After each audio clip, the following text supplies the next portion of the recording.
Hello everyone, I'm Pia Ranada, Rappler's community lead, and you are watching Be the Good, Rappler's show about movements and advocacies, and generally people on a mission. We're really excited because today is our very first episode, and we have a very special guest with us today, former Finance Undersecretary Cielo Magno, who's also an economics professor. Yeah. Welcome, Cielo. Hi, Pia. I'm very happy to be here at Rappler. Okay, so yun na nga, no, this is a really interesting day for Rappler, even for this issue, and siguro, but before anything else, we would want to also explain why we're doing the show. So Be the Good is basically Rappler's show that wants to spotlight advocacies and movements, campaigns. We want to help you be smarter about the advocacies that you want to support, and that's why we invite advocates, activists to guest on our show, so you can also find out more about their calls, their demands, and even their advocacies and campaigns. So yun, today, no, it's very interesting because we've had a lot of discussion, and today, November 6, Monday, is also really timely for talking about confidential funds because today nagre-resume yung session ng Senate, ng Congress, and we know that the 2024 national budget has been passed by the House, but sa Senate, it's still being debated. And today is when the Senate actually resumes those discussions. And so that's why we really want to talk to Cielo here because Cielo and her group, Wag Kang KuCorrupt, have been campaigning for the abolition of confidential funds. So, very interesting. I read your petition, yung Wag Kang KuCorrupt Movement's petition on change.org. Pwede nyo rin ito mabasa online. And meron kayong 3 calls, right? Number 1, you want to abolish confidential funds, keep intelligence funds in military agencies and law enforcement agencies.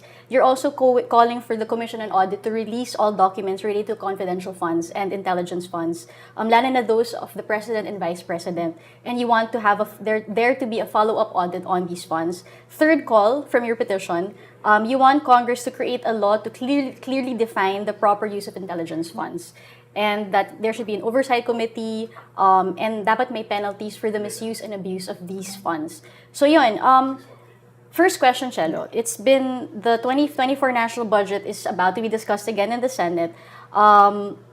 Are you confident that the same thing that happened sa House, na na-strip ng yung OVP and DepEd of the confidential funds they asked for? These are the offices under Vice President Sara Duterte. Yeah. Do you think that the Senate will do the same thing? I think that's why we're organizing this movement, because we want people to speak up and be heard on the issue of confidential fund. We are happy that the budget for confidential fund of the Vice President and DepEd were realigned. But at the same time, there's a bigger issue here. It's not just about Sara Duterte and the Department of Education, but the confidential fund and intelligence funds in general. For the past year, especially from the time of Pinoy, and then transition to Duterte and now Marcos, imagine the confidential and intelligence fund increasing from 500 million to almost 500 billion. That was, I think it's 450 billion, right? Given our fiscal context. Parang masyadong insulto naman sa taong bayan na magpa-prioritize pa tayo ng confidential funds. So the move is really not just to align the confidential fund of Sara and the DepEd, but to abolish all the confidential funds because we actually don't need confidential funds. So that's our goal, and I hope that the Senate will listen and will consider our proposal. Okay. I noticed in your petition, you make a distinction Yes. between intelligence funds and confidential funds. Can you just elaborate on that? Yeah. So confidential fund, based on the joint memorandum circular issued by the DILG, that's 2015-001, confidential funds are for civilian agencies that would have activities related to peace and order and intelligence activities. So for example, Department of Information and Communication and Technology, sila will get a confidential fund. Now, if you're military or uniformed personnel, that's when you get an intelligence fund. So, yung difference lang nila is really kung saang agency pumupunta yung pera. So, pag confidential fund, civilian agencies, intelligence fund, military and uniformed personnel. But the president, I guess, because he's the commander-in-chief, gets both the confidential fund and intelligence fund. Kasi you in the petition, no, you say you want to abolish completely confidential funds, but yung intelligence funds can exist as long as they are in security agencies and enforcement agencies. So that is what you're trying to call for. Yes, but we're also asking for a stronger policy to make sure that this money, even if they're intelligence fund, which means may level of secrecy pa rin in terms of using them, but I think COA needs a stronger basis in terms of auditing these funds. And we want to make sure that as taxpayers, kung gagamitin talaga to sa peace and order and security, like for example, there has to be some performance-based metrics, right? Na kung ganito karaming pera yung ina-allocate mo, we want to make sure na they're being used effectively, na-achieve ba natin yung target natin if we're allocating this much money for intelligence and national security.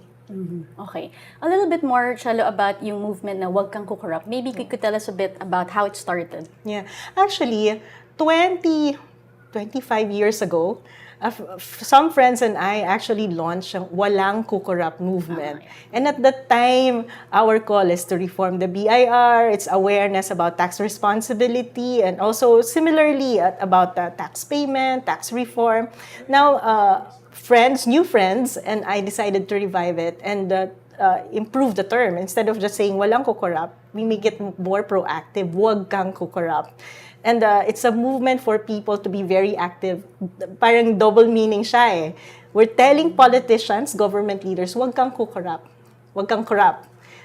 On the other hand, we're telling the public to be more proactive in terms of demanding accountability from politicians. So let's not blink. Wag kang KuCorrupt. Bantayan natin ang pera ng taong bayan. So that's the idea.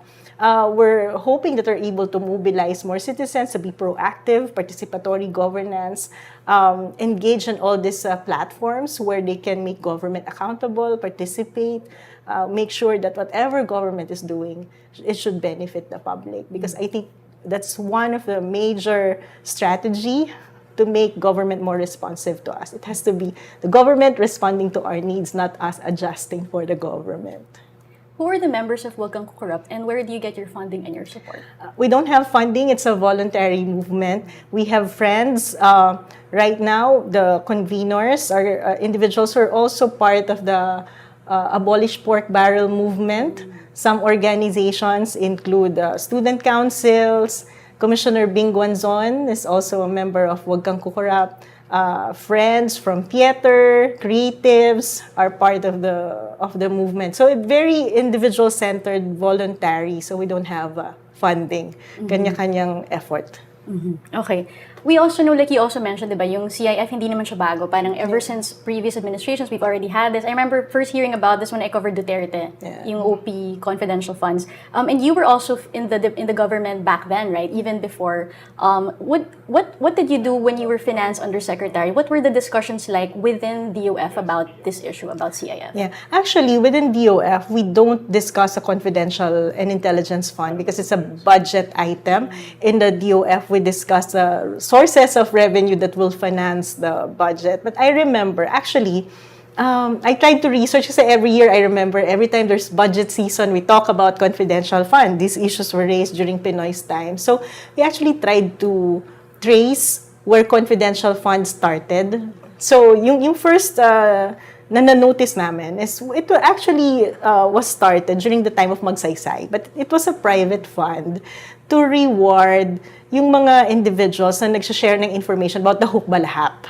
So, sinet up siya ni President Magsaysay. But then after that, after Magsaysay, yung next na occurrence ng term ng confidential fund was already at the time of Marcos, during martial law. And interestingly, there's this online document showing an instruction from Marcos saying that to finance the travel of Imelda to New York using intelligence fund. Interesting. Yeah. So, and then historically, kasi I think it was a Rappler data showing the average confidential fund of presidents, right? Maliit lang yan, less than 100 million, and then became 500 million, and then Duterte's time, dito na tumaas na naging 450 million. I don't know, 4.5 billion pesos. Diba? From 500 million ng Pinoy's time, naging almost 500 billion ng Duterte's time. 2020, 2021, at the peak of the pandemic. Imagine that at the time, nangungutang ang Pilipinas to finance the needs for the pandemic, and then you have a president with a 500 billion peso confidential and intelligence fund. Actually, Pia, ito yung matagal na medyo nag-bother din sa akin about the confidential fund and the president. Because right now, ang total budget for confidential and intelligence fund is I think around 10 billion, right? 9.6 billion pesos. And almost half of it goes to the office of the president, 4.6 billion. Yung question ko, bakit kailangan ng president ng confidential and intelligence fund when he's the commander-in-chief?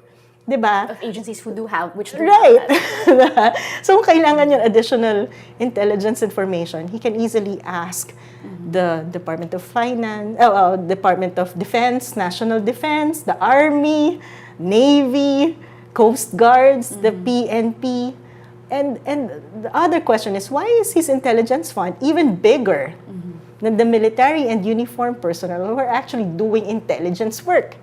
Does he intend to set up a separate intelligence agency?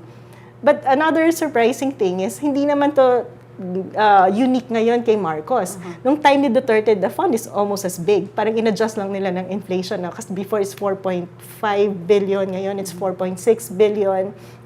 Pero even Duterte's time, if this is for intelligence and confidential work, yung nagbabother sa akin talaga is trying to research. Meron ba tayong napakulong na drug lord man lang related to intelligence work during Duterte's time? I can't remember a single drug lord. No? So kaya binabalik ko dun sa question na, given our fiscal situation, do we really need the confidential and intelligence fund for the president?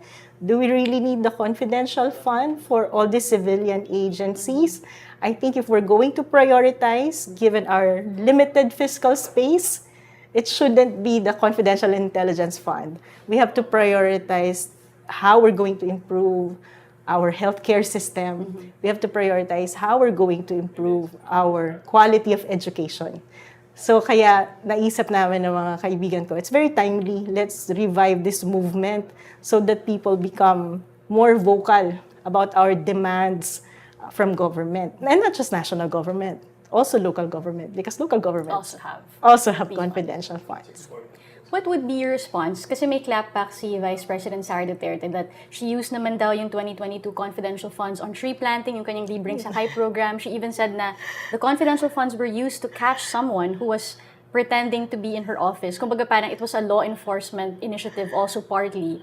And that's why she says she needed those funds. You know, that is so lame, I'm sorry, and very, very disappointing because we're talking about the Vice President of the Philippines who's not even aware of the purpose of confidential fund. If you're going to do tree planting, there's a specific line item for tree planting, the good governance item sa budget ng Office of the Vice President. Why do you need to put it in under confidential fund if you're gonna do tree planting, right?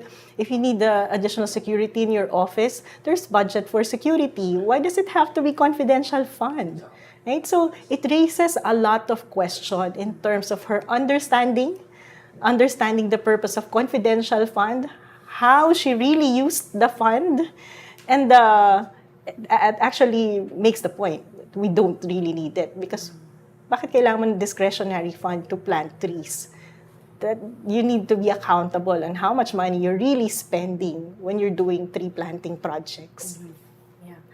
I just want to delve deeper into yung petition yun, yung Wag Kang KuCorrupt. And you mentioned that you wanted COA to release documents that would explain CIF, confidential intelligence funds. Can you explain to us what these documents would be? Like, what are you expecting? What kind of memos maybe would COA have in its possession that you think the public needs to see to have full accountability? Yeah. So, for example, based on the joint memorandum circular, when agencies liquidate their confidential fund, they need to submit an accountability report, like an accomplishment report on how they spent the money. That's one. And then they also have to issue some certification that they really used the money for the purposes of the confidential fund. So it's actually very interesting if the Vice President said that she used the money for tree planting.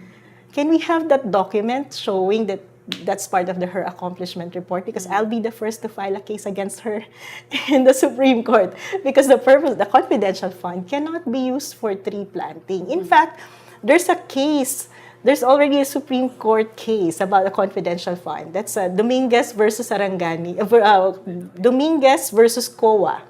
because the province of Sarangani has a confidential fund. And there's this DILG memorandum.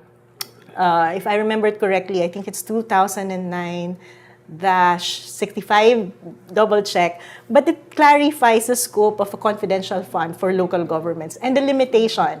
It has to be 3% of their total budget or 30% of their peace and order budget, whichever is lower. If you go beyond that, you need to get permission from the DILG. What happened dito sa case ng Sarangani versus COA is that COA looked at their accomplishment report. Part of their accomplishment report says they used the money for capacity building. And COA said, hindi yan yung purpose ng confidential fund. So Sarangani filed a case against COA na parang they're going beyond their mandate, etc. etc. The Supreme Court said, COA's correct. So pinabalik yung pera because it's misused. So now, given our context that very limited yung audit capacity of the confidential fund, what we want COA to do is, because I've been researching looking at COA documents, what we want COA to do is to disclose this information. We want accomplishment reports, kung talagang may accomplishment reports sila in terms of how they use the money and the detailed discussion on how the money was spent. And if they really submitted a certification saying that they've spent the money properly. Because if those documents are available, then maybe there's a way to make them accountable. Because we're talking about billions of money here, and those are taxpayers' money. How about for intelligence funds? Do you want the same kind of public, the transparency of those documents to apply also to intelligence funds? Or do you agree na may concerns rin kasi na intelligence funds showing these documents could endanger ongoing security operations? What's your take? Yes, I think it's very important to continue the discussion on the intelligence fund and to involve the stakeholders, particularly the military and the uniformed personnel, in terms of how we can establish some rules of accountability on the intelligence fund. We're not saying that we apply the same level of scrutiny as a regular audit to intelligence fund, but maybe a certain degree of assurance to the public that the money is being spent properly would be enough. And that's why we're suggesting that hopefully this is something that interests Congress for them to discuss and at least formulate some clear policies, because currently what we have is a joint memorandum circular issued by the executive. And the legal basis of confidential and intelligence funds are the GAAs that actually institutionalized them. But in terms of clear regulation coming from Congress on how we spend this money, how they should be audited, what are the reporting requirements, wala tayo nun. So I think it's high time that we have that. Part of your call dun sa law that would properly define intelligence funds is the creation of an oversight committee for these funds. Who do you think should be in that committee? I think, because normally we have various committees in the House of Representatives and Senate to form oversight committees and regularly require submission of report. Right now kasi, dun sa current JMC, the disclosure of the information, if I remember correctly, is only with the Speaker, Senate President, and then the President. And so if we have a minority in Congress, I don't know if they have access to the same information.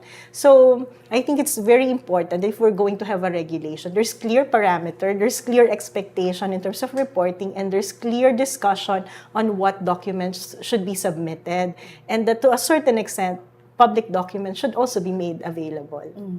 Right now, no, yung discussion on confidential funds, it's involving a lot of politicians. Nakisawsaw na nga yung tatay ni Vice President Sara Duterte, si Rodrigo Duterte, the former president. We have his former spokesman, Harry Roque, like claiming that all of these criticisms about the Vice President's CIF is just politicking. It's just like in preparation for 2025 to ruin her chances of winning. What would you say to those sentiments? Well, you know, everything is political, right? So I really hope the public will engage and demand more information and explanation from these politicians. Yes, it's 2028, matagal pa yan, but it is now. It is the now when we have to demand explanation from politicians. We don't have to wait for elections for them to explain their behavior, how they spend our money. It's actually very interesting because I started looking at the confidential funds of Davao, diba? I've been a long-term advocate of local autonomy kasi decentralization. I met my husband working on advocating for greater decentralization. And I was kind of surprised when I was I looked at the confidential funds of several LGUs. But it fascinated me that the size of the confidential fund for Davao is even bigger than the amount of money they spend for education. And the amount of money they spend for labor, amount of money they spend for housing. Wala bang education, labor, and housing problem ang Davao for them to actually prioritize a confidential fund? And interestingly, I was looking at the COA report. There was no mention on the misuse of confidential fund of Davao. That's why we have to demand accountability. We want COA to disclose this report because maybe they're just not disclosing them publicly. Because I look at the computation, and the size of the confidential fund violates this memorandum of the DILG because you have a limit, 3% of the total budget or 30% of peace and order. And the total amount of confidential fund of Davao is 5% of their total appropriation. So I'm wondering, was a permit given by the DILG where they authorized to spend this much? And if they're really spending it for peace and order and national security, what are the items involved? Because in the Sarangani case, training of barangay tanod, these are peace and order items, right? But the Supreme Court was clear na yes, these are peace and order items which you should charge in your peace and order budget, not in your confidential fund, because we have regulations and the use of confidential fund is very specific. So in that case, we have basic regulations that can govern how confidential fund is used, pero hindi natin ma-account because there are no information available. And we want that. Kaya yun yung isa sa mga demand ng Wag Kang KuCorrupt. Last question from me, Cielo. Yung pinaka-pressing or most engaging economic issue that we notice is really inflation, and a lot of people from all walks of life know this is really an issue for them. And a lot of people are also tuning out from the confidential funds debate because they feel it's very complicated, it's very parang up there, they don't really understand all the terminology, medyo intimidating siyang subject. But they do care about inflation, they do care about the rising prices. How would you connect those two issues, and how would you explain the confidential funds debate in a way that most Filipinos would understand it and understand it as a gut issue as well? Yeah. You know, inflation is a basic economic indicator. It doesn't automatically mean masama yung kalagayan ng economy when there's inflation, right? So in fact, when BSP is looking at inflation, may targeted inflation. It can be a sign of a growing economy. But the problem is, if your inflation is so high, tapos sunod-sunod yan at nasusustain, and in our case, our inflation is even higher than regional inflation, so medyo problematic yan. And then BSP would step in to manage it, increase interest rate so that inflation can go down. Bakit tinataas yung interest rate? To discourage consumption. Mas mahal na yung paggamit ng credit card mo kapag mas mataas ang interest rate. So, ibig sabihin, costly sa'yo bumili ng mga bagay-bagay.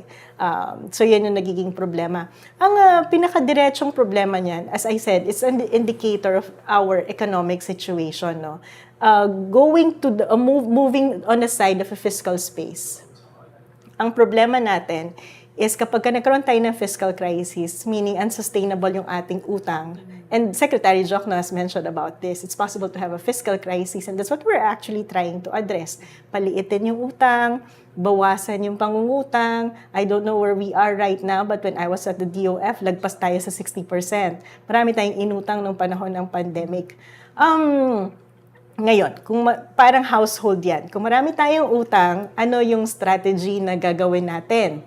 Either magdoble effort tayo sa trabaho para dumagdag yung ating revenue sa family para mabayaran yung utang natin, or maghigpit tayo ng sinturon, konting tipid para ma-manage natin yung extent ng pangungutang natin. It's similar to government. I-manage natin yung spending natin. Ngayon, kung makikita ng mga tao na ang dami nating utang pagtapos ang pinagkakagastusan mo confidential fund, then that's very problematic. Tama ba yan? Second, and I think this should serve as a warning to the public. The last time we had a fiscal crisis, 2004, panahon ni GMA, what was the government response, if you remember? Nung may fiscal crisis tayo? I was 14. 2005, we had VAT. increased to 12%. So in the region, pinakamataas na ang VAT rate ng Pilipinas. But because the government needs to generate additional revenue. Anong implication nun sa atin? Kung dati 10% ang VAT, ngayon naging 12%, lahat ng bibilin mo mas magiging mahal. Ikaw ang nagbabayad ng utang ng Pilipinas. So, kung household natin ng Pilipinas at nakita nating palaki ng palaki ang utang, at ayaw naman nating magdagdag ng tax na babayaran nitong utang na to, ang approach natin, pagtipirin yung gobyerno and make sure that they spend money wisely. They invest our money properly. So, hindi yan sa confidential fund. Dapat gastusin yan sa mga pangangailangan natin, yung mag-i-invest sa atin bilang mga tao, and that's human capital, education, healthcare, infrastructure. Ito yung tatlong elementong sobrang kailangan natin if we really want our country to develop. Which apparently, hindi nangyayari dahil nga ang daming mga pagkakagastosan na hindi naman may direktong epekto o hindi natin alam kung may direktong epekto sa atin bilang taong bayan. Okay. The last question for me is also a crowdsource question. This is before we go to our next segment of this show. Itong question, this is from It's Simply J27. So kasi naghingi kami ng questions from our audiences of what they would like to ask you, and I will also combine it with my own last question. But yung tanong niya, ano po bang hakbang sa pag-abolish ng confidential funds? What's the next step that we need to take in order for this to happen? And I guess we can combine it na rin with the question of what's next for the Wag Kang KuCorrupt movement. Yeah. So ito talaga ay nangangailangan ng pressure, mobilization from the public. Kailangan ating palakasin yung ating boses dahil the next step or yung may action na kailangan gawin tungkol dito is our Congress, House of Representatives and the Senate, and they're discussing it now.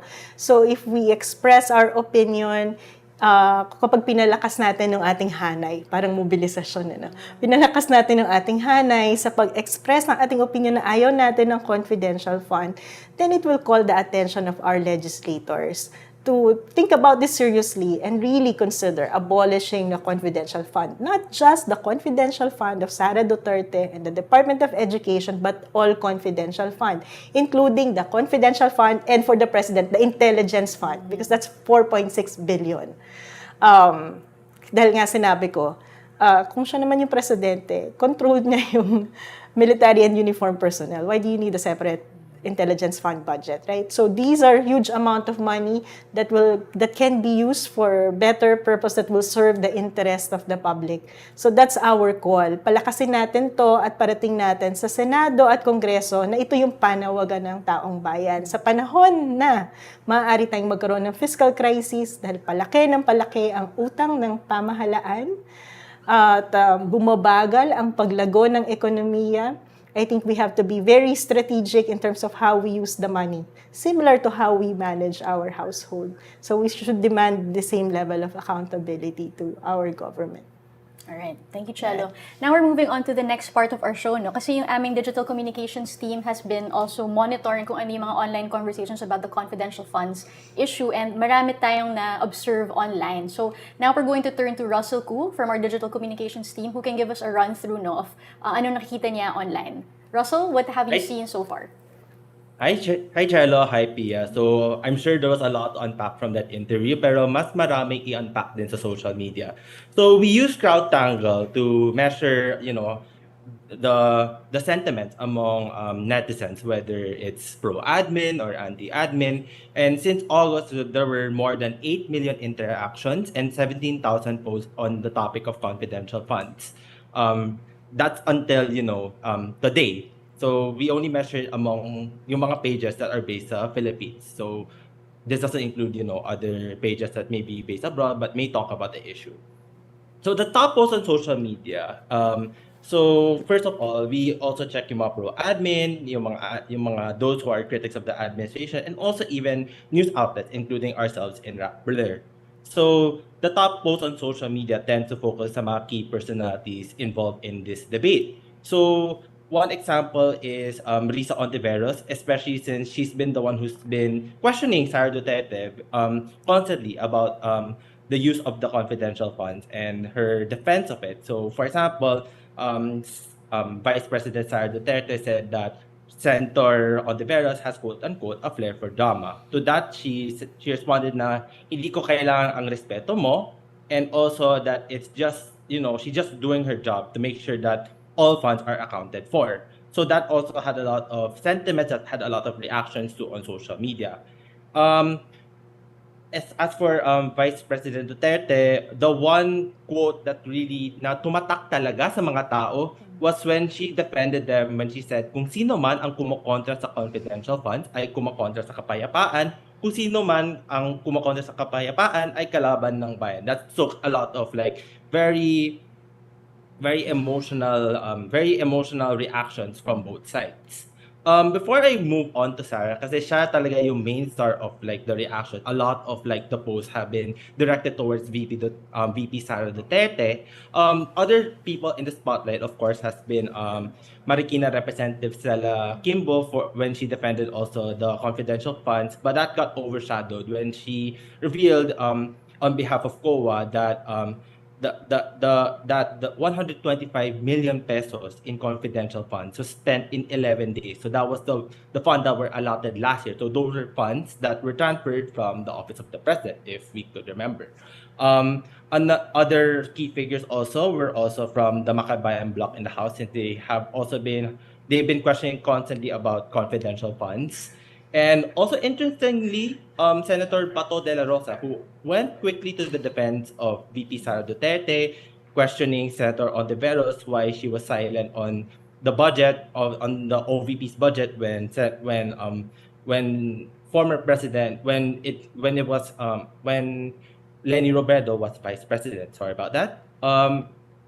She also shared a screenshot, actually interestingly, of Rappler's report on Davos confidential expenses back when VP Sara was mayor, saying that, quote unquote, you have to be a Davaoenyo to understand this, otherwise you should shut up Dao. Okay, so going back to VP Sara Duterte, a lot of the sentiments have been showing na VP Sara is unable to answer questions on the confidential funds and to defend its purpose given the mandate of the OVP. And they just believe that she's just throwing tantrums and distractions instead of trying to be accountable on what those funds were actually spent for. One way they actually did is they poke fun of VP Sara through memes, interestingly. So we're going to show some interesting memes. So one example is they said that yung mga confidential funds daw, I love language daw ni VP Sara. They also had starter packs like showing key elements of Sara Duterte and there's also a Halloween costume din of VP Sara. A very interesting photo of VP Sara that's always used when they poke fun of her. And then they point out to the outfits, corrupt top, confidential pants, and rubber shoes. Like pun sa rubber na rubber. And then also there's another meme or like an observation din. They also reposted Atom Araujo's tweet on why we tend to be harsher to basketball players compared to public officials. Because at the time of the debate, there was also the FIBA World Cup where former Gilas coach thought players was under fire for the streak of the loss of the Philippines until they won against China until they won their only game against China. There's also a very funny meme din that also na pumatok din recently, and it's a tarp, and then it's also to the words of a BG song called Words that says, "It's only words. Words are all I have to take your funds away." So that's actually a very creative way of how netizens have been poking fun of VP Sara and her inability then to defend those funds talaga. So going back then, other points that we should be observing is netizens are saying that citizens are taking checks and balances of the government into their own hands. So for example, some of the posts that went viral are actually charts of the confidential funds of previous vice presidents compared to those proposed by VP Sara. Also, the confidential funds of Davao City during VP Sara's term, among others. So that's more of the criticism. How about the pro admin accounts? They've been echoing the messaging of admins that as Pia said, they're just politicking the fund. They're saying that it's just an agenda for the 2028 elections. they also really try to do their best to push her speech that those who criticize confidential funds are enemies of the state. They also interestingly called out on the need to also check the extraordinary and miscellaneous expenses of Congress, which was also echoed by former President Rodrigo Duterte in an SMNI interview. That same interview, actually, when he made a death threat against ACT Teachers Representative Franz Castro. So what can we say then? Like, there are still unanswered questions then. There are still gaps that, you know, we still have to answer. For example, especially as Congress is opening the day, how can someone or an agency spend 125 million pesos of funds in 11 days?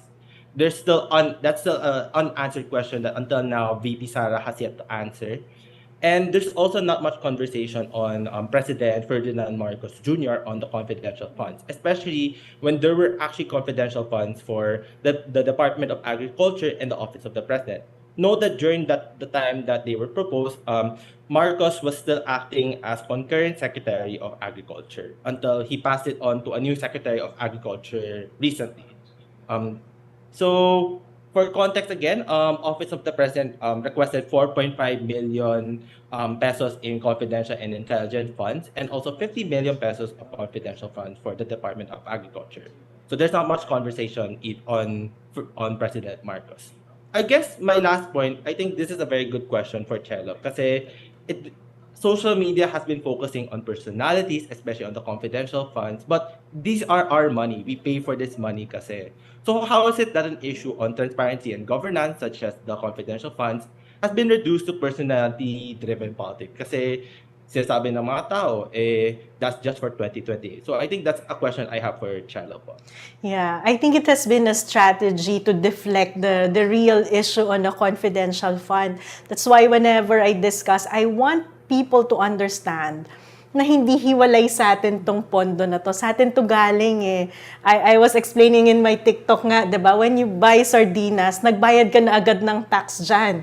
So, hindi dahil sa hindi ka nagbabayad ng income tax, sa hindi ka na nagbabayad ng tax. Uminom ka lang ng kape, uminom ka ng energy drink, nagbabayad ka na ng tax. And the reason why we give government our money, pera natin yun eh.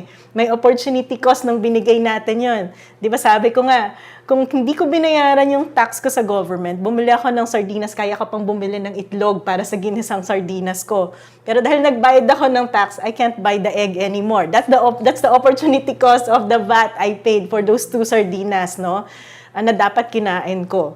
Pero ibig sabihin, imbes na pakinabangan ko yung pera na to, kinuha yan automatically ng government. And the reason why we are giving government our money is that we expect government to provide us good services, good projects. So, yung tanong, ano yung good?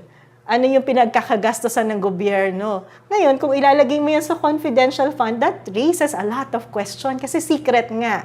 So, ang tanong sa taong bayan, are you happy with the government putting our money in a secret fund? Parang sa mag-asawa yan eh. Nagtatrabaho kayong parehas, may sweldo kayo. Sasabihin ni Mr. kay Mrs., uy, pahingi naman ng konting pera natin, the monthly budget. Pero lalagay ko sa secret, sa confidential fund, di ko sa'yo sasabihin kung paano ko gagastusin. Basta para sa pamilya natin yan. Kung hindi, against ka sa kapayapaan ng household, kapag tinanong mo kung paano ko ginagastos yung confidential fund na to, would the wife agree?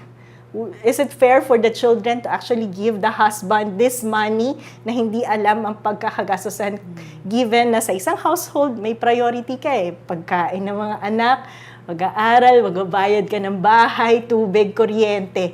Tapos si Mr. magko-confidential fund. Diba? It's the same.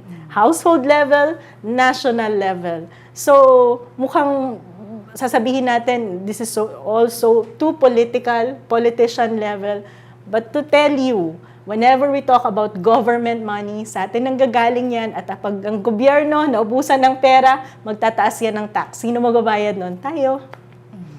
So, it's a big issue, and I hope the public would appreciate the importance of this matter and would demand accountability from these politicians. Thank you, Cielo. Russell, any last questions? I think none for me. I think maybe my last word would be, as Congress opens, we still have to answer these questions also, and lawmakers should also scrutinize this very well. And I think there needs to be I think there needs to be also there needs to I think there we have to also realize that this is beyond several politicians. This is also the things that we pay, as Cielo said. So I think the conversation should also be surrounding on, what does it mean for us? So I guess that's it for me. All eyes on Senate now, because right now the ball is on their court and we're all waiting for what Senate will do with the proposed 2024 national budget. After that, may bicameral, and then of course it ends up in the desk of the president. So marami pang steps along the way. There's still a lot that can happen, and we will be continuously monitoring what your movement is up to and what critics and even supporters of the government are saying about this issue.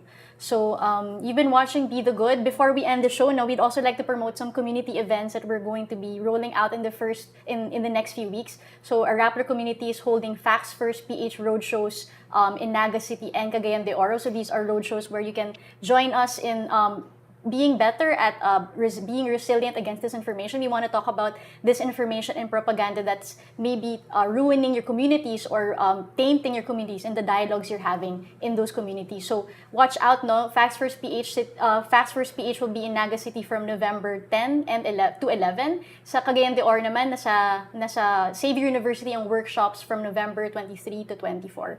In Naga City, it will be in Ateneo de Naga University. So watch out for those events. We also have Rappler Plus events that we would like to offer anyone who would want to join our membership program. This is Rappler Plus, and you can join that by going to rappler.com/offers. So we will be giving Rappler Plus members limited access to people like Cielo, people we interview, our exclusive stories, our investigative reports. So there's a lot that Rappler Plus membership can offer you. So we really invite you to join those programs. So again, thank you, Cielo, for joining us. It was a very enlightening discussion. We hope our audience was able to take away something from that and really decide where they want to take their advocacy on transparent budgeting and the confidential funds, what we should do with those funds. Any last words? Yeah, no, I would like to thank you, Pia and Russell and Rappler, for giving me the opportunity to be the first guest of Be the Good and to actually discuss this very important issue and to encourage the public to actually think about this and really consider and be very vocal on the issues of tax, government debt, and a confidential fund. All right. So again, this has been Pia Ranada, and you've been watching Be the Good, the talk show for people on a mission. Thank you for watching.